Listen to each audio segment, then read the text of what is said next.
There is a version of you that is comfortable, quiet, fearful, and full of excuses. A version that procrastinates, that compromises, that hides behind the opinions of others, that shrinks back when adversity comes, that complains instead of conquers, that says, "I'll try tomorrow," and never shows up today. That version must die. Not tomorrow, not later, now. You were never designed to live in chains, chains of self-doubt, of addiction, of mediocrity. You were created in the image of power, of purpose, of righteousness. But somewhere along the way, you fed the wrong voice. You gave strength to weakness by giving it your attention, your time, your loyalty. The weak version of you is not simply a mindset, it is a prison. And every day you allow it to live, it robs your future, your family, your calling. That weak man, that weak woman must be brought to the altar of truth and slain, not with hate, but with holy fire, with discipline, with clarity, with courage. You say, "But I've failed so many times." Good. That means you've tried. But now, stop failing in the same way. Stop returning to the same habits, the same cycles, the same excuses. Kill the comfort, kill the passivity, kill the gossip, the self-pity, the laziness, and raise up a new standard within yourself. You don't kill the weak self by yelling at it. You kill it by starving it. Refuse to feed it with time-wasting distractions. Refuse to water it with fear-based thinking. Refuse to nurture it with the validation of people who have no vision. Instead, feed the strong version of you. Water it with discipline. Nurture it with purpose. Train it with truth. You are not born to remain weak. You are born to rise. From the very beginning of time, the human story has not been one of permanent weakness, but of rising, overcoming, enduring, and thriving. Weakness may visit you, but it was never meant to live with you. It may be part of your journey, but it is not your final destination. The reality is that every person is born with the capacity for greatness, for strength, and for transformation. You were not created to stay small, fearful, and broken. You were designed to grow in stature, in character, in wisdom, and in strength. But growth is never automatic. It is not handed to you like a trophy for merely existing. Growth is intentional. It is the result of choices made in the dark, when no one is watching, when it would be easier to quit, to sleep in, to give up. The weak version of you will always offer an easier path, one that requires less effort and gives quicker gratification. But it also delivers deeper regret. The stronger version of you requires work, but it brings purpose, clarity, and honor. You rise not when you feel like it, but when you decide to stop serving your emotions and start serving your mission. To rise means to resist the gravitational pull of complacency. It means to stand when it's easier to kneel to pressure, to move when it's safer to stand still, and to speak truth when it's easier to remain silent. Rising does not mean you never fall. It means that each fall becomes a lesson, not a label. The process of rising is daily. It is forged in decision, shaped by discipline, and refined through struggle. Your background cannot stop your rise. Your past failures cannot prevent your rise. Only your decision to remain weak can do that. You must reject the lie that you were meant to lie stuck. Whether it is the weight of shame, fear, poverty, rejection, or addiction. None of it has the power to stop you unless you submit to it. And if you've submitted before, there is still grace to change today. That's the power of your design. You were made with resilience embedded in your soul. You can outgrow your current self. You can rise above your habits, your fears, your limitations. But you must decide, not in words, but in action. Don't wait for the right time. Don't wait to feel strong. Strength is not something you wait for. It's something you build. It begins with one step, one new decision, one choice to say, enough. I will not live beneath my calling anymore. Weakness loses its grip when you stop giving it permission to control your identity. You are not your mistakes. You are not your trauma. You are not your fears. You are not your delay.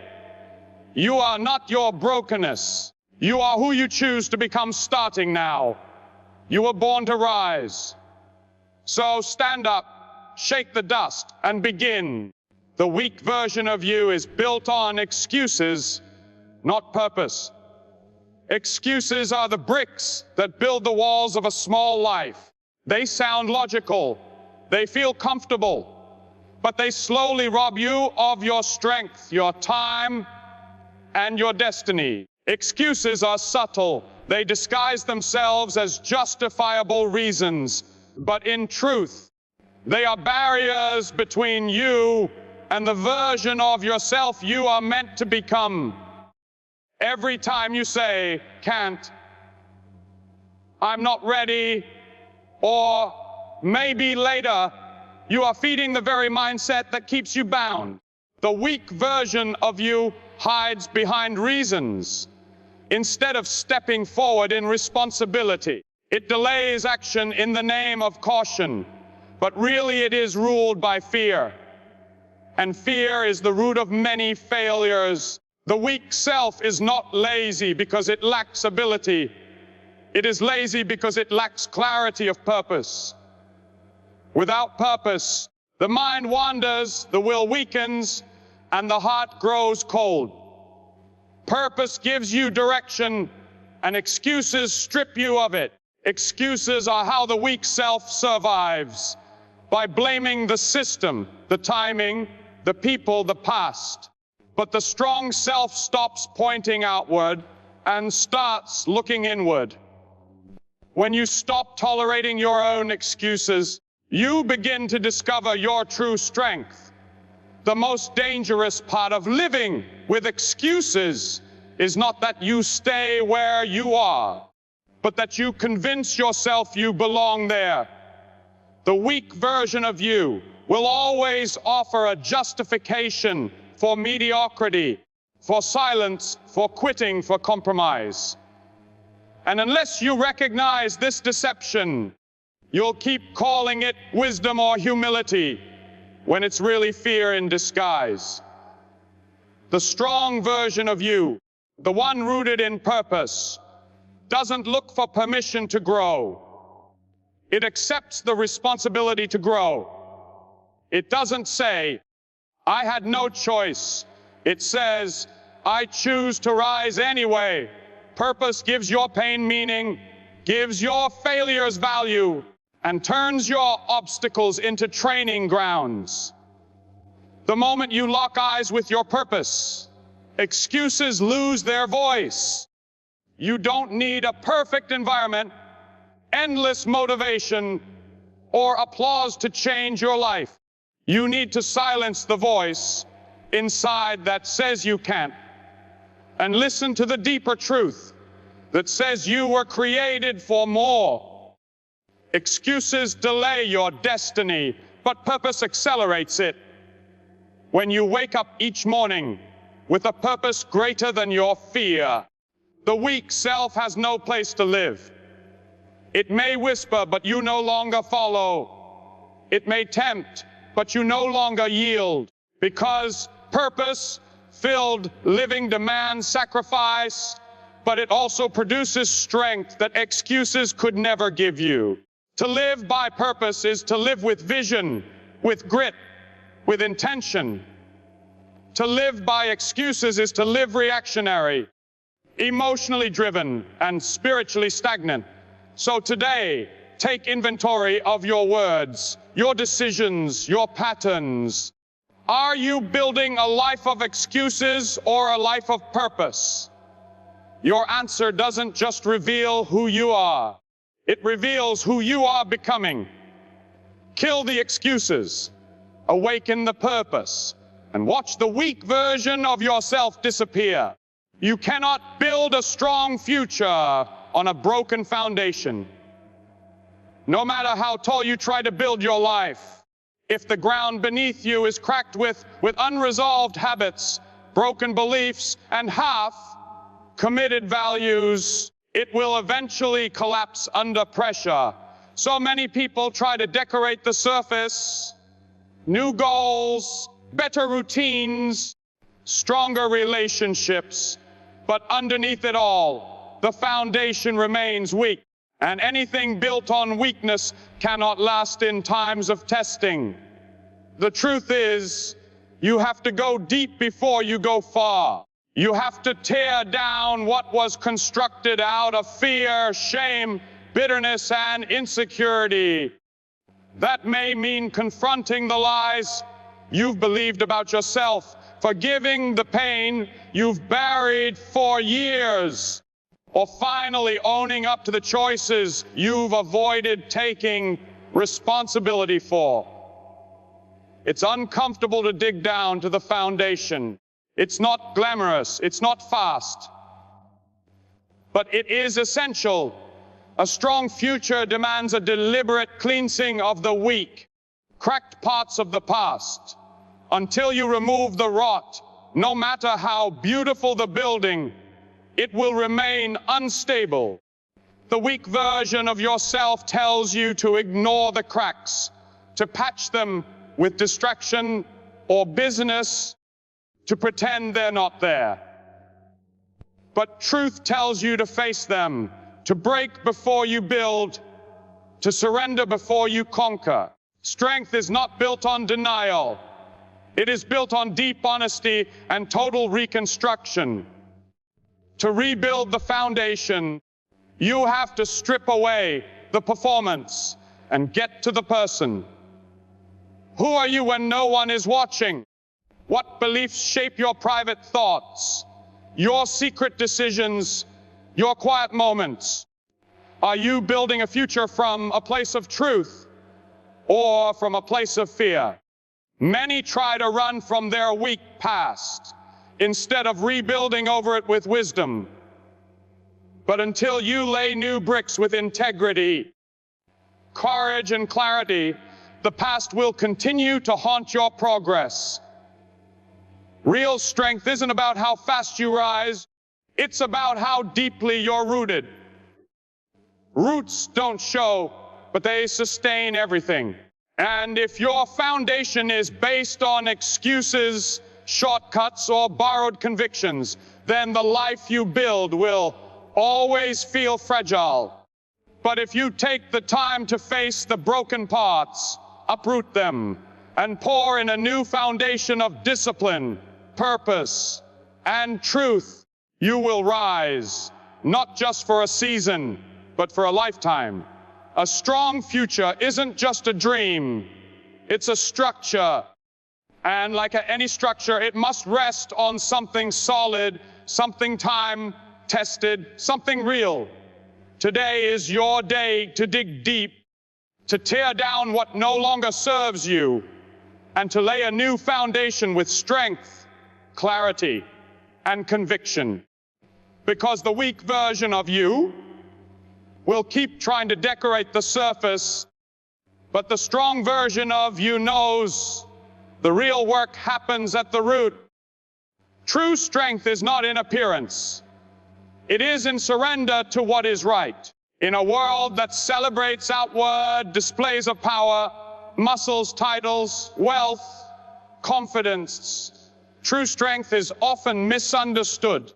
Real strength is not loud. It's not always seen or praised. It doesn't seek attention or applause. True strength lies in a person's ability to submit their ego, deny their impulses, and choose what is right, even when it costs them. The weak version of you wants to appear strong, to win arguments, to dominate conversations, to pretend like everything is under control. But pretending to be strong is not the same as being strong. Strength is not in control, it's in character. It's in the quiet decisions when no one is watching. It's in the choice to forgive when you want revenge. It's in the discipline to stay focused when distractions scream for your attention. It's in the humility to admit when you're wrong. That is where true power resides, not in force, but in surrender to truth. The weak self wants to be right. The strong self wants to be righteous. The weak self avoids correction. The strong self welcomes it because it knows growth follows humility. There is no greater strength than the ability to lay down pride and submit to what is good, honorable, and wise. Surrender is not defeat, it's alignment. It's when your will aligns with purpose, when your decisions align with discipline, and when your actions align with values that are greater than your emotions. The world teaches you to chase image, to build a persona, to put on strength like a costume. But real strength doesn't need to be advertised.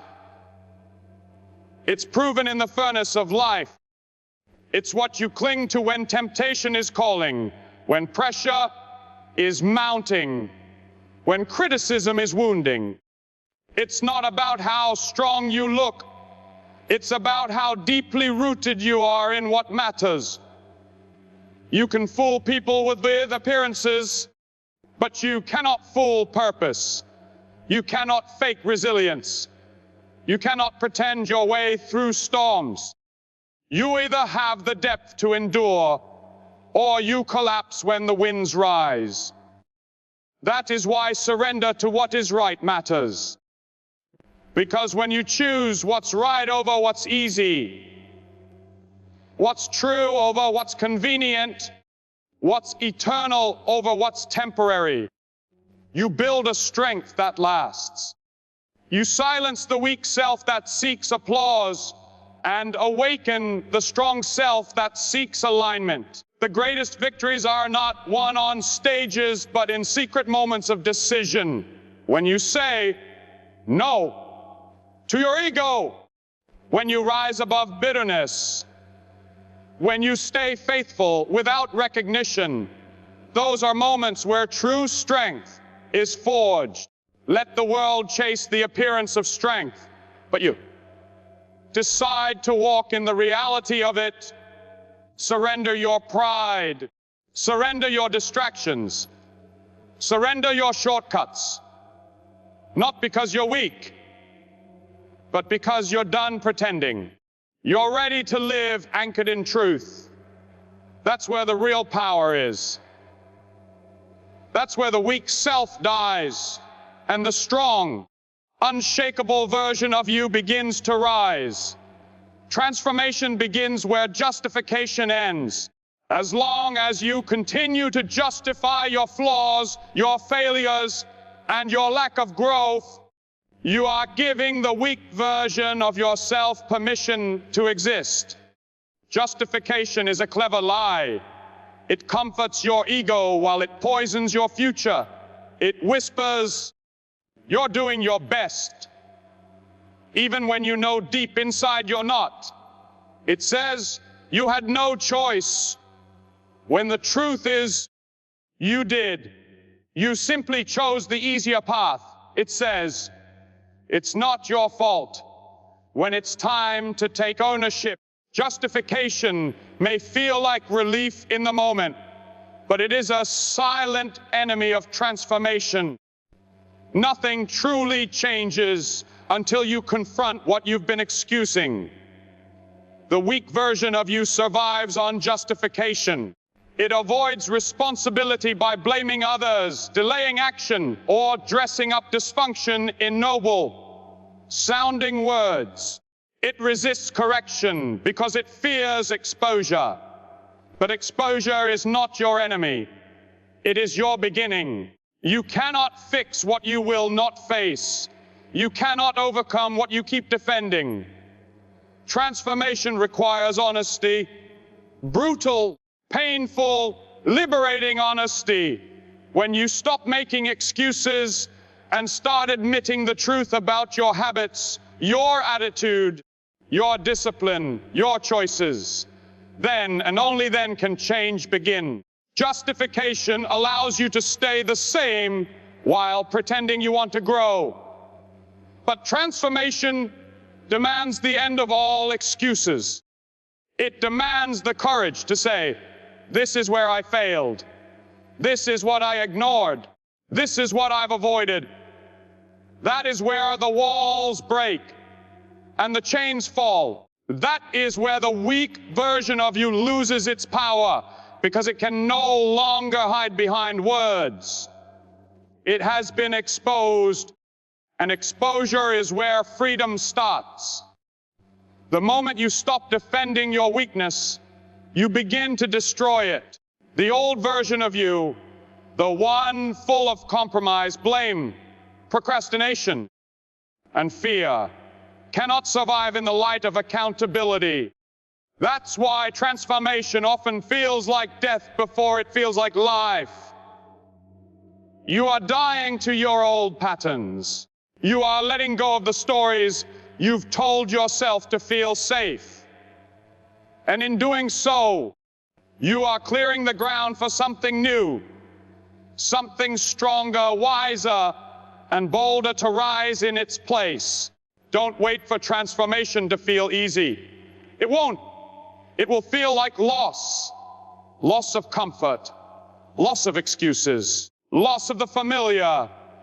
But what you gain is far greater freedom, clarity, strength, purpose. That kind of transformation will not come to the version of you who is still arguing for why they can't change. It comes to the one who finally says, I will change no matter what it takes. And that's when the old self starts to die. That's when the weak version begins to fade. That's when the real work begins. And the real you starts to emerge. You must bury the man you used to become the man you were created to be. Growth does not come by adding layers to a broken identity. It comes by shedding them.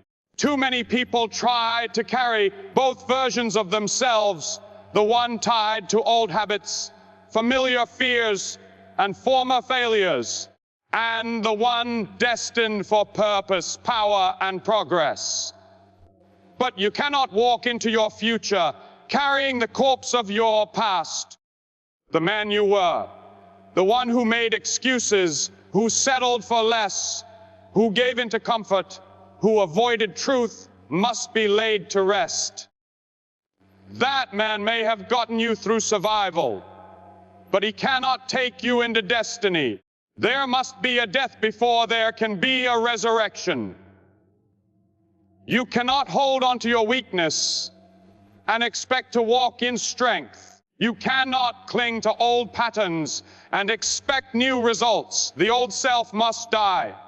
Completely, deliberately, unapologetically. This is not about hating who you are. It's about outgrowing him. It's about recognizing that version of yourself no longer fits the assignment you've been given. He cannot lead your family, build your vision, carry your calling, or fight your battles. He is not strong enough because he was never meant to be permanent. The weak version of you may try to negotiate for survival.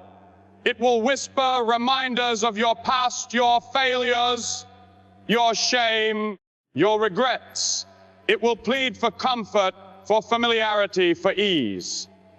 But you must silence that voice by burying its source.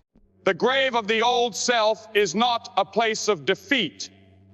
It's a place of transition. Just like a seed must be buried before it breaks forth into new life, so must the old you be buried, so the true you can rise. That means you stop returning to what you already left. You stop entertaining thoughts that weaken your will. You stop wearing the mask that kept you accepted but never fulfilled. If you're serious about change, then there has to be a funeral.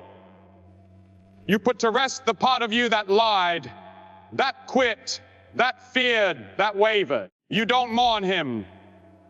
You thank him for the lessons, then let him go. The new version of you, the one with conviction, focus, integrity, and courage, is waiting. But he's on the other side of the burial. You can't resurrect until you first surrender. That means choosing discipline over feelings, choosing truth over popularity, choosing vision over distraction. Every day, you bury the old man again when you make choices that reflect your future, not your past. It's not a one-time act, it's a daily decision. The grave of the old self becomes the garden of the new. You'll find strength where there was once weakness. You'll find peace where there was once chaos. You'll find purpose where there was once confusion. So don't fear the burial. It's not the end, it's the beginning. The weak version of you has run its course. It's time to lay it down and rise.